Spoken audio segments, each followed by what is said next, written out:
कदाचिदासन्न सखीमुखीन् सा मनोरथज्ञ पितरं मनस्विनी अयाच्युतारण्यनिवासमात्मनः फलोदयंताय तपः समादये। हम कहा है कदाचित यानी किसी दिन, आसन्न सखी मुखीन अपनी प्रमुख सहेली के मुख से, सा यानी वह पार्वती, कैसी पार्वती, मनस्विनी। अब देखो यहाँ पर क्योंकि उसने दृढ़ निश्चय कर लिया है, तो जो दृढ़ निश्चय कर लेता है वो होता है मनस्वी। तो कहा है सा मनस्विनी, उस दृढ़ निश्चय वाली पार्वती ने पितरम, पिता को, कैसे पितरम के, मनोरथज्ञ, जो उनकी इच्छा को जानते थे, ऐसे पिता को अयाचत, मांगा, उनसे आज्ञा मांगी।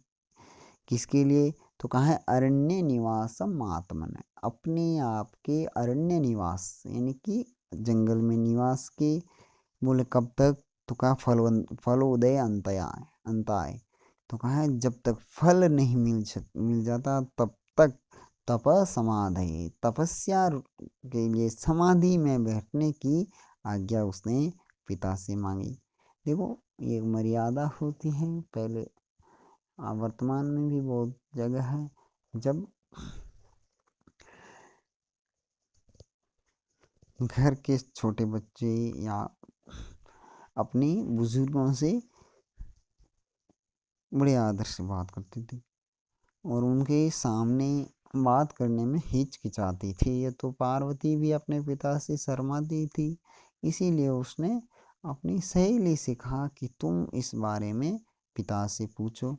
तो कहा है कदाचित आसन्न सखी मुकेन, कभी आसन्न सखी मुकेन, अपनी प्रमुख सहेली की मुख से, सा मनस्विनी, उस मनस्वी पार्वती ने, मनोरथज्ञ पितरम, इच्छा जानने वाले पिता से, फलोदय अंताय तपः समाधि, फल प्राप्ति तक तपस्या और समाधि के लिए, अरण्य निवासम, जंगल में, आत्मन अरण्य निवासम, अपने जंगल में निवास की आज्ञा अयाचत यानी मांगी।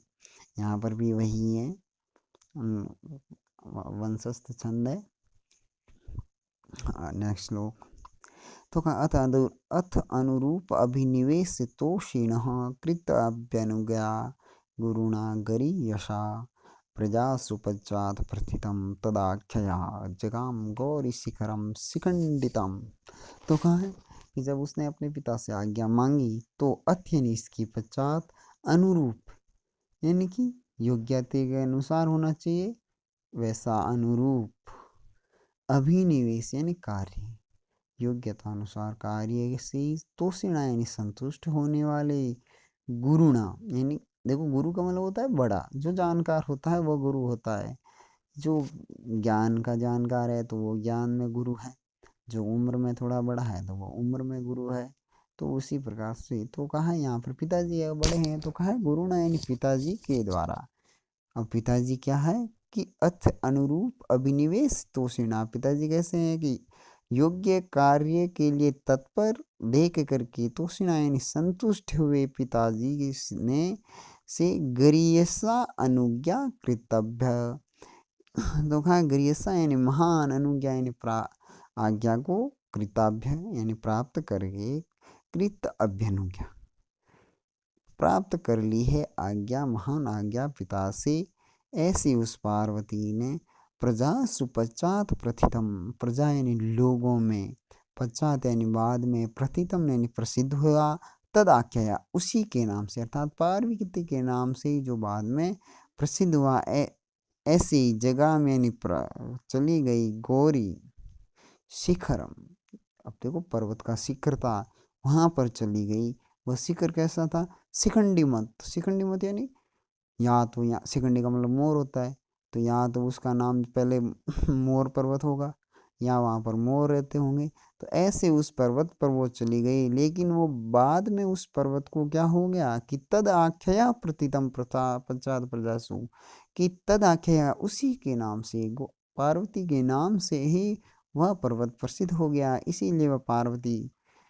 तो यहाँ पर कहा है कि जगह में यानी चली गई, पार्वती कहाँ चली गई? गौरी शिखरम, गौरी शिखर में चली गई, गौरी शिखर पर्वत पर चली गई। वह गौरी शिखर था शिखंडितम यानी कि मोर के आकार के, उस पर्वत पर वो तपस्या के लिए चली गई। एक बार पुनः देख लें। अत यानी इसके पश्चात, अनुरूप अभिनिवेश तोषिणा गुरुणा योग्य कार्य के में तत्पर देकर संतुष्ट गुरुणा यानी पिता के द्वारा गरीयसा अभिनुज्ञा महान आज्ञा को कृत यानी प्राप्त करके प्रजासु यानी लोगों में तदाख्या पश्चात प्रतितम उसी के नाम से बाद में जो प्रसिद्ध हुई ऐसे शिखंडी मतम यानी कि मयूरवान गौरी शिखरम गुरु शिखर पर जगाम यानी चली गई। विमुच्य साहारम आहार्य निश्चया विलोल यष्टि प्रविलुप्त चंदनम बबंध बाल अरुण बभ्रुवल कल पयोधर उत्सेद विशीर्ण संगति। अब देखो, अब जब वो तपस्या करने के लिए पार्वती जी चले गए हैं तो उनके बारे में कहा है। तो पार्वती जी जब तपस्या के लिए गए हैं तो उन्होंने पूरे तपस्या का ही वेश धारण कर रखा है। तो कहा है सा यानी उस पार्वती ने आहार्य हारम, आहार्य का मतलब वो तो बहुमूल्य हार को विमुच्य यानी छोड़ करके निश्चय की हुई पार्वती ने बहुमूल्य हार को छोड़ दिया है।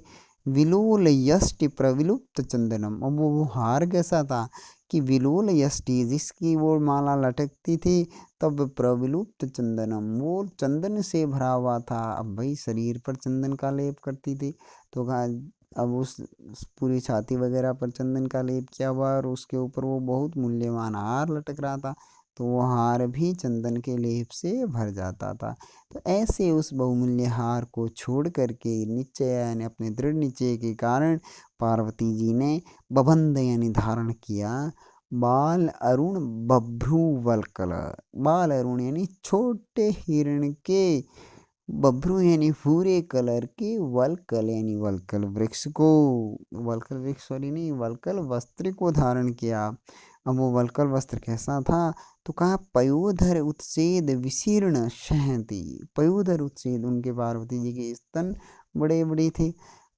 उत्सेद यानी उनकी ऊंचाई के कारण, पयोधर यानी स्तनों की, उत्सेद यानी ऊंचाई के कारण, विशीर्ण सहती बहुत ज़्यादा वो बिखर जाता था। कौन बिखर जाता था? वल्कल। जब वो वल्कल के वो मृग चर्म थी तो उसको आसानी से बांध नहीं पा रहे थे क्योंकि उनके शरीर की बनावट उसके अनुसार नहीं थी, इसीलिए कहा है पुनः देख लें कि साय वह पार्वती आहार्य हारम बहुमूल्य हार को जो कि विलोल यष्टि प्रविलुप्त चंदन जो बार बार लटकने से चंदन से भरा हुआ था ऐसे आहार्य हारम यानी हार को विमुच्य यानी छोड़ करके सा यानी उस पार्वती ने निश्चय किया और बाल अरुण वल्कलम, बाल अरुण बभ्रू वल्कलम बबंध, छोटे हिरण के चर्म का भूरा वल्कल वल्कल वस्त्र धारण किया जो कि पयोधर उत्सेद विशीर्ण सेनी, पयोधर यानी कि स्तनों की ऊंचाई के कारण बहुत ज़्यादा विशीर्ण यानी बिखरा हुआ सा था।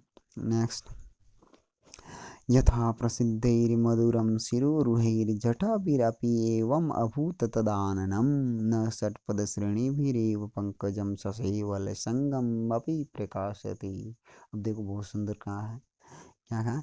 तो कहा है कि जब पार्वती जी ने तपस्या के लिए वो चली गई है तो उन्होंने पूरा ही तपस्वी का वेश धारण किया है। तो जो पहले बहुत सुंदर चोटी वगैरह वेणी कहते हैं ना उसको, चोटी, वह चोटी बांधती थी लेकिन उन्होंने अब वो चोटी को जटा के रूप में धारण किया है।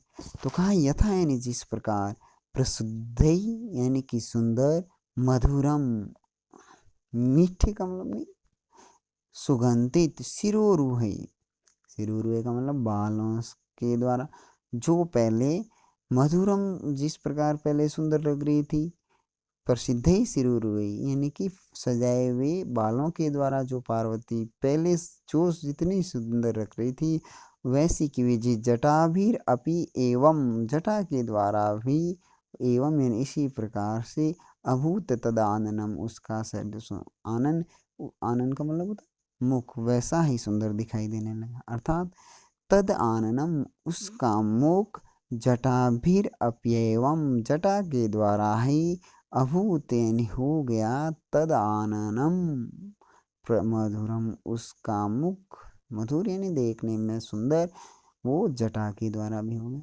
एक बार पुनः देखिए, समझ में नहीं आया कि यथा प्रसिद्ध शिरोरुहि मधुरम तदाननम, जिस प्रकार सजाए हुए बालों से उसका तदाननम मधुरम, उसका जो चेहरा सुंदर दिख रहा था, वैसा का वैसा जटाभीर अप्येवम, अब वो जटा के द्वारा भी हो गया। अब दृष्टांत दिया है कि कैसे, तो कहा है न षटपद श्रेणी भी रेव पंकजम ससेवलम संगम अपि प्रकाशति। पंकज का मतलब कमल, वो कमल न यानी केवल नहीं, षटपद श्रेणी भी रेव, केवल भंवरों के द्वारा ही वो सुंदर नहीं दिखता कि कमल पर भंवरे आते हैं, वो गुनगुनाते हैं तो वो सुंदर दिखता है। तो कहा है कि वो मात्र भंवरों के कारण सुंदर नहीं दिखाई देता, सेवलई संगम अपी, वो शैवाल से गिरा हुआ होने पर भी, शैवाल के साथ भी प्रकाशते यानी उतना ही सुंदर दिखाई देता है। कि कमल खुद सुंदर होता है, इसीलिए उसके ऊपर चाहे भंवरा हो चाहे शैवाल हो, कुछ भी हो वह सुंदर ही दिखाई देगा।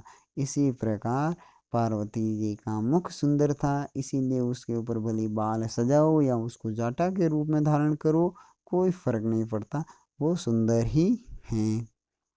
नेक्स्ट, प्रतिक्षणं सा कृत्यरूम विक्रिया वृताय मोजिं त्रिगुणां बभारयाम् अकारे तत्पूर्वनिबद्धया तया सरागम अस्या रसना गुणास्पदम। अब कहा है कि सा यानी वह पार्वती कृत्य रूम विक्रिया यानी कि रोमांच उत्पन्न कर देती थी। देखो आपको जब वो क्या कहते हैं गिलगिली चलाते हैं तो रोए खड़े हो जाते हैं, है ना, तो वो पार्वती के भी रोमांच कर रही थी प्रति क्षण में हर्षण। कौन, तो कहा व्रताए, नियम के कारण, जो त्रिगुणा मोंजिम बभार, जो तीन गुणों वाली मूंज की, तीन गुणों का मतलब तीन लड़ियों से गूंथी हुई मूंज की जो लड़ी थी, उत्तरीय वृक्ष वस्त्र अधो वस्त्र को बांधने के लिए जो मूंज की रस्सी थी, वो जहाँ बांधी हुई थी, वो प्रति क्षणम रोम विक्रियाम कृतम, कि हर क्षण वो उसको रोमांचित कर रही थी, अर्थात उसको हर्षण गतिविधि वो हो रही थी, चल रही थी। अकारी तत्पूर्व निबद्धया तया, कि तया यानी उसके लिए, उस मूंज की रस्सी ने तत्पूर्व निबद्धया, उससे पहले नहीं बांधे जाने के कारण, अर्थात पहली बार बांधी हुई होने के कारण, रसना गुणास्पदम, जहाँ पर रस्सी थी वहाँ पर उसका स्थान पर सरागम अस्या अकारी, उसका लाल रंग का कर दिया। वह जगह जहाँ उसकी वो रस्सी बंधी हुई थी, वहाँ वह जगह उनकी लाल रंग की हो गई। आप यदि कहीं पर अपने शरीर पर कोई रस्सी वगैरह बांधो जहाँ पहले नहीं थी, तो वहाँ उस जगह को लाल लाल से हो जाता है। उसी प्रकार उसके भी जो अधो वस्त्र बांधने के लिए जो मूंज की रस्सी थी, वो पहली बार बांधी थी तो उस जगह में लाल लाल सी हो गई।